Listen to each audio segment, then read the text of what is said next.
Masechet Eruvin, traité Eruvin, feuille numéro 17, et nous sommes à la troisième ligne. On avait vu donc à la fin de la page précédente que Rav Nachman conclut que s'il y a une ou deux personnes qui campent en un endroit, ils peuvent le clôturer avec des clôtures minimalistes faites de lignes verticales ou horizontales, et ils pourront à ce moment-là clôturer uniquement un espace dans lequel on peut ensemencer 2 CA. Mais s'ils sont 3 ou plus, alors ils peuvent clôturer un espace autant que ce qu'ils ont besoin. Alors Amar Rav Gidal Amar Rav. Rav Gidal dit au nom de Rav. Shlosha Bechamesh. S'ils sont 3 et ils ont clôturé un espace dans lequel on peut ensemencer 5 CA, Asurin, ils ne pourront pas, dans certains cas, porter en cet endroit.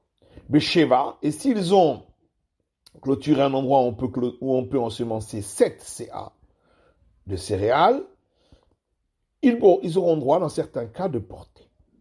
Alors on lui a dit, Amar Ravachi, est-ce que vraiment Rav a dit une chose pareille? Pourtant, c'est l'inverse de la logique, puisque plus l'endroit est grand, et moins c'est autorisé. Amarle au Raïta Nevie ou Ktive. Il leur a dit, je peux jurer sur la Torah, les prophètes et les hagiographes d'Amar Ravachi, que Rav a dit cela. Amar Ravachi Maïkoucha. Ravachi dit, mais c'est quoi la question? Dilma Achika Amar. Peut-être que ce que Rav a voulu dire, c'est la chose suivante. Où serait le Shesh?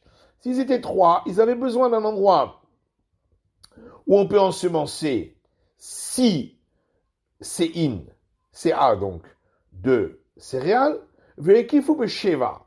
Et ils ont clôturé un endroit où on peut en ensemencer 7. Dans ce cas-là, Afilu Besheva Mutarim.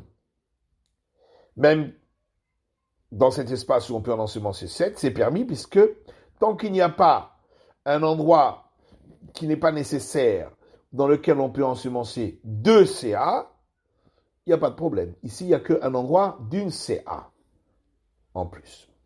Mais s'il n'avait besoin que d'un endroit où on peut ensemencer 5 CA, et ils ont clôturé un endroit où on peut en ensemencer 7,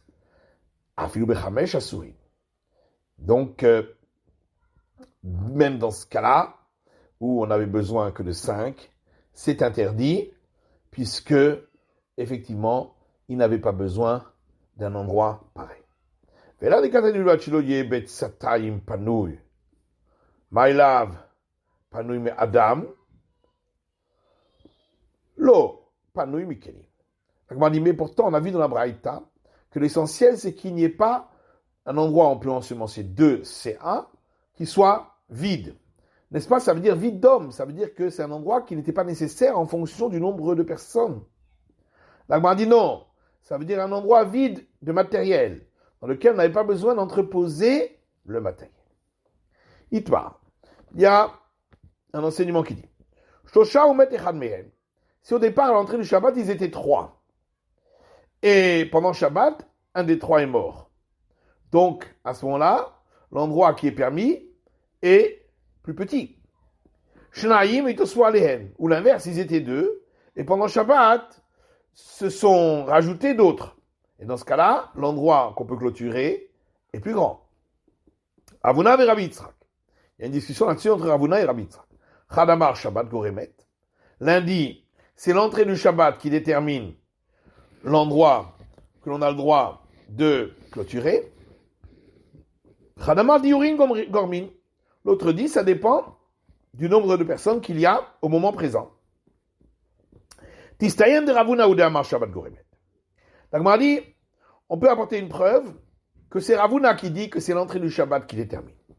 Damar Rabba, car Rabba dit Ba'aïme à Ravuna, j'ai demandé à Ravuna, ou Ba'aïme à Raviuda, j'ai demandé à Raviuda, Irade Rapetar, si entre 2 cours, il y avait une communication par une ouverture, et donc ils ont fait Eruv entre les deux pour pouvoir porter de l'une à l'autre, Venistam à Pétar.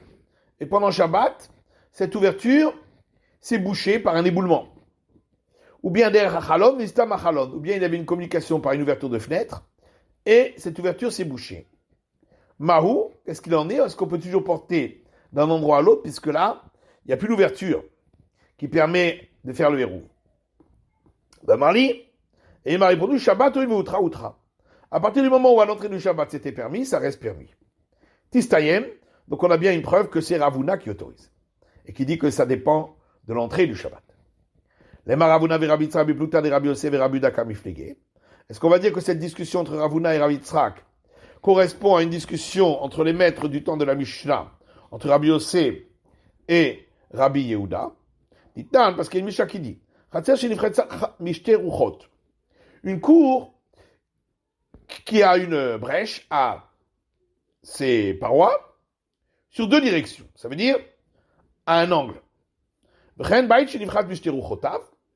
Ou bien une maison où il y a une brèche également sur deux directions, c'est-à-dire sur un angle. Ou bien une ruelle dont les barres verticales ou horizontales ont été enlevées pendant Shabbat. Ce Shabbat-là, on pourra continuer à porter, mais par la suite, on n'aura plus le droit. Divrei Rabbi Yehuda, parole de Rabbi Yehuda. Rabbi Yossi Omer, Rabbi Yossi dit, si on permet pendant tout le Shabbat, on peut permettre aussi par la suite.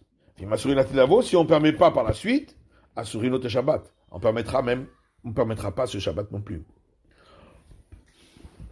Les Maravuna de Amar, qui est Rabbi Yehuda.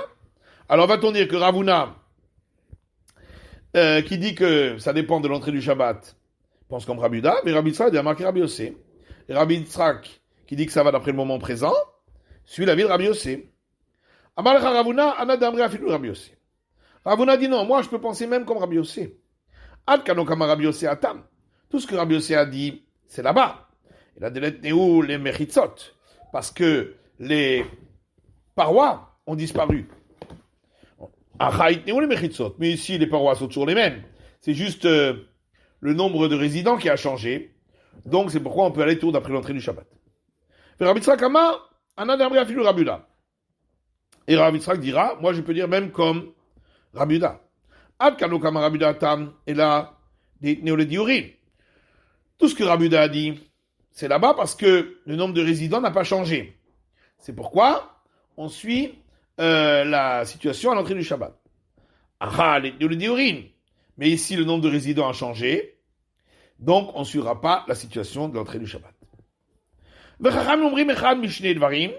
Donc on a vu dans la Braïta rapportée précédemment que d'après les sages, les clôtures en question peuvent être soit des lignes horizontales, soit des lignes verticales, et on permettra en fonction du besoin des personnes qui sont présentes.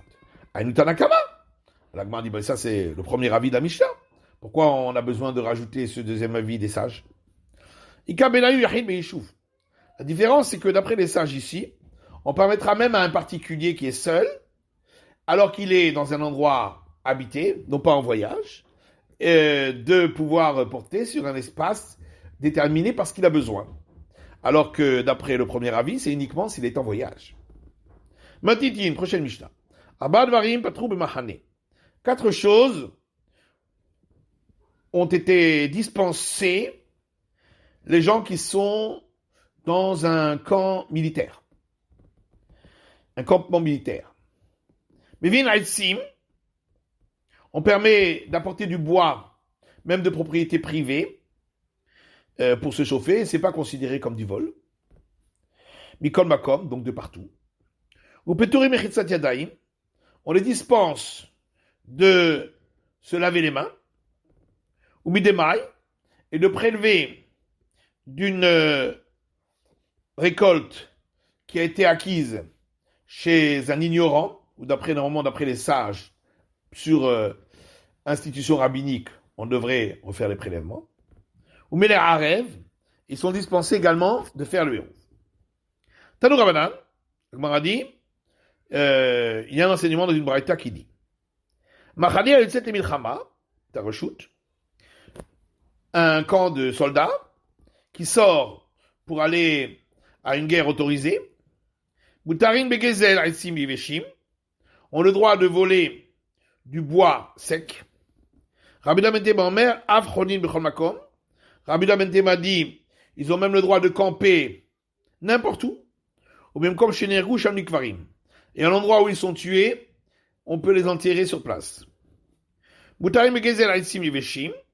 Donc on reprend cet enseignement. Ils ont le droit de voler du bois sec. Avec ta kanta de Yoshua. La Gemara dit, mais ça c'est une institution qui a été faite par Josué à l'entrée en Israël pour tout le monde, pas que pour les soldats. À la guerre. Puisqu'il y a un enseignement qui dit, 10 conditions a fait Yoshua, Josué, lorsqu'il a partagé la terre. Shiumarin bechurshin, de permettre de faire paître ses troupeaux dans des forêts, même si elles sont propriété privée. Et de ramasser du bois dans les champs, même propriété privée. Là-bas, Josué a permis uniquement pour des ronces et des épines. Ici, on permet même pour d'autres bois. Inami, ou bien autre réponse, ce que Josué a permis, c'est uniquement pour du bois qui est encore attaché au sol. Ici, on parle de bois qui a déjà été coupé. Inami atam belachin, achabit veshim. On peut dire également que Josué a permis uniquement pour du bois qui est encore vert. Ici, on a permis même pour du bois sec. Donc on a dit que Rabbi Yehuda ben Tema dit que les soldats à la guerre ont le droit également de camper n'importe où. Et là où ils sont tués, ils sont enterrés. Pshita, bet mitzvahu. La Gemara dit, ça c'est évident. C'est la règle pour toute personne, pour toute mort qu'on a trouvé, et qui n'a personne pour l'enterrer. Donc c'est une obligation pour tout Israël de l'enterrer. Il est enterré sur place. Bet mitzvah koneme komo. Comme l'enseignement dit que un mort où il y a un commandement pour tout Israël de l'enterrer, acquiert l'endroit où il se trouve.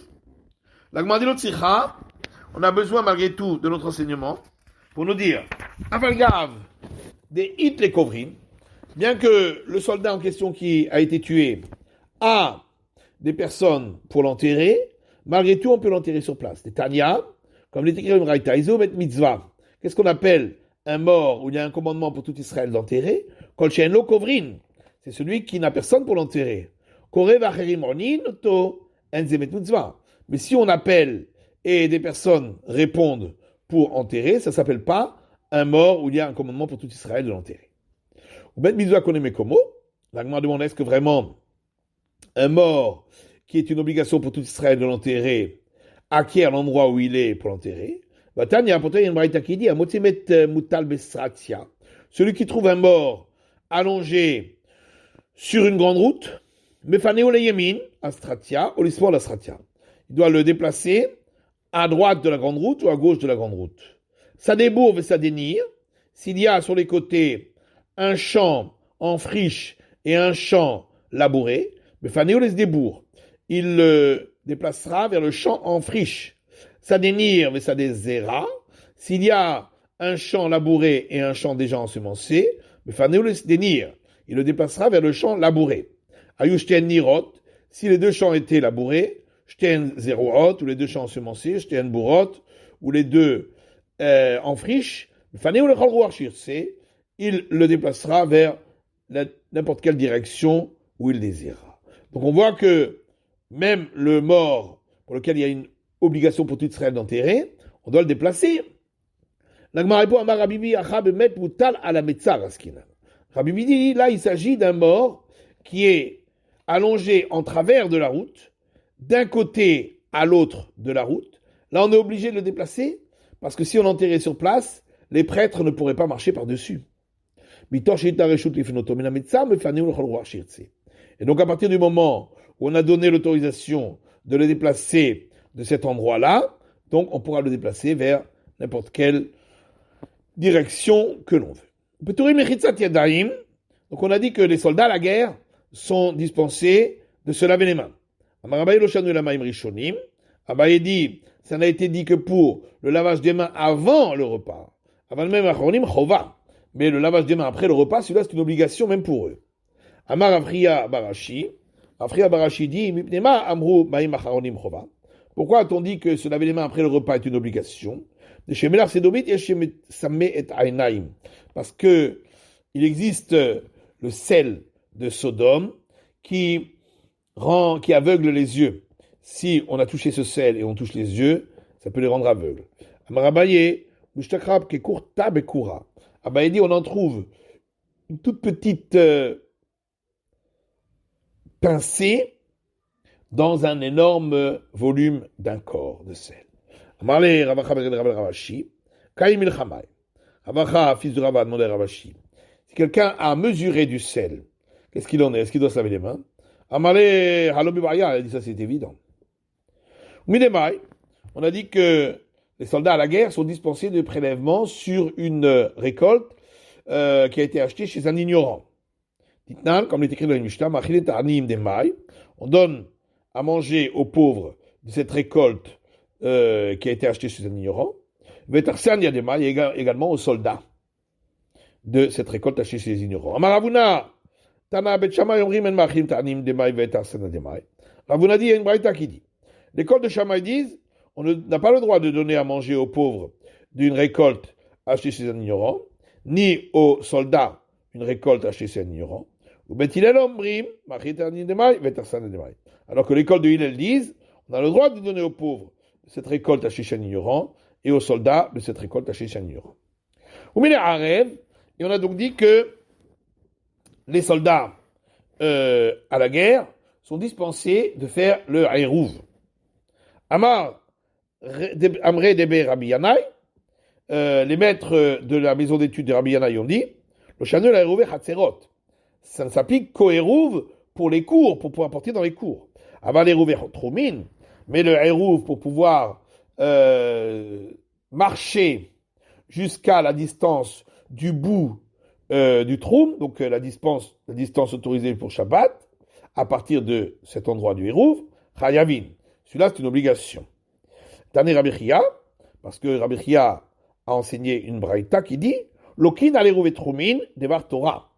On reçoit la flagellation si on n'a pas fait le Eruv pour pouvoir se déplacer jusqu'à cette limite à partir de cet endroit du Eruv. Et c'est une flagellation qui est une punition de la Torah. Rabbi Yonatan objet est-ce qu'on reçoit la flagellation pour un interdit pour lequel la Torah s'est exprimée par le mot al? Or, le mot al ne veut pas dire ne pas faire, mais c'est une demande. Ce n'est pas une interdiction. Là-dessus, Ravacha Bar Yaakov pose une question et dit, mais si c'est ainsi, le verset dit, ne vous tournez pas vers les nécromanciens et les sorciers. Et le verset emploie également ici le terme al. Est-ce que vraiment là aussi on ne reçoit pas la flagellation? Rabbi Yonatan, Achikashal. Et la Gemara explique, voilà la question de Rabbi Yonatan. Ici il s'agit d'un interdit qui est également un avertissement sur un interdit pour lequel on devrait recevoir la peine de mort par le tribunal rabbinique. Et tout interdit pour lequel il y a également, dans d'autres cas, un avertissement pour une peine de mort par tribunal rabbinique, cet interdit, on ne reçoit pas la flagellation. Ravashi dit, mais ici c'est différent. C'est pas écrit le terme, il ne fera pas sortir de son endroit pendant Shabbat, ce qui aurait voulu dire qu'on n'a pas le droit de porter pendant Shabbat. Et là, effectivement, c'est un interdit pour lequel il y a une punition de peine de mort du tribunal rabbinique. Ici, c'est écrit, il ne sortira pas. C'est donc l'interdit de se déplacer le Shabbat, plus loin que la limite du Troum. Et ça, il n'y a pas là-dessus de peine de mort. Adran al-Achmavoy, c'est la fin du chapitre. Osin passim le biraot, on fait des pans de mur en angle droit sur les 4 coins d'un espace qui entoure un puits pour pouvoir puiser de l'eau de ce puits qui est domaine privé, puisqu'il a une profondeur de 10 largeur du point et des côtés de 4 sur 4 largeur du point. Et donc pour pouvoir puiser et vers l'extérieur qui est normalement domaine public, on doit donc clôturer. Donc par ces 4, on a autorisé, les sages ont permis, pour permettre à ceux qui montent à Jérusalem pour les fêtes de pèlerinage, de pouvoir donner à boire à leurs animaux, on a autorisé de clôturer cet espace uniquement par 4 pans de mur en angle droit, aux 4 coins. Donc, Arba'a Diyomdim, 4 pans de mur en angle droit, Nirin Kishmone, donc qui ressemble à 8 pans, puisque chaque pan est constitué de 2 directions. Diver Rabuda, ça c'est la vie de Rabuda. Rabbi Meir Omer, Shmone Nirin Kishtemassar. Rabbi Meir dit, il faut 8 pans de mur qui ressemblent à 12, parce que entre les pans de mur en coin, on met également un pan de mur rectiligne. Arba Diomdin, Arba Pshutim. Donc ça fait 4 pans de mur en angle droit et 4 rectilignes. Govana Sarat Fachim, la hauteur de ces pans de mur est de 10 largeurs du point. Verorban Shisha, et leur largeur est de 6 largeurs du point. Veroviam Kolshiu, leur épaisseur peut être minime. Ubenen Kimelo Shete Revakol Shel Shalosh Bakar, d'Ivry Rabbi Meir. Entre les pans de mur en angle droit, on autorise une largeur, une distance, donc un espace par lequel pourraient passer 2 attelages constitués chacun de 3 animaux de gros bétail. D'Ivry Rabbi Meir. Ça c'est les paroles de Rabbi Meir. Rabbi Dormer, chez l'Arba. Rabbi a dit, chaque attelage est formé de 4 animaux de gros bétail. Que Shurot velomutarot, animaux attachés entre eux et non pas détachés l'un de l'autre. Arad dirleset vachat yotset, un attelage qui rentre et un attelage qui sort. Mutal akriv le be'er. On a le droit de rapprocher les pans de mur en angle, de les rapprocher du puits. Mais il faut que la vache, quand elle boit, elle ait sa tête et la majorité de son corps à l'intérieur de ce périmètre, Veshota, pour pouvoir boire. C'est la fin de l'étude de la feuille numéro 17 du Daf Yud Zayin.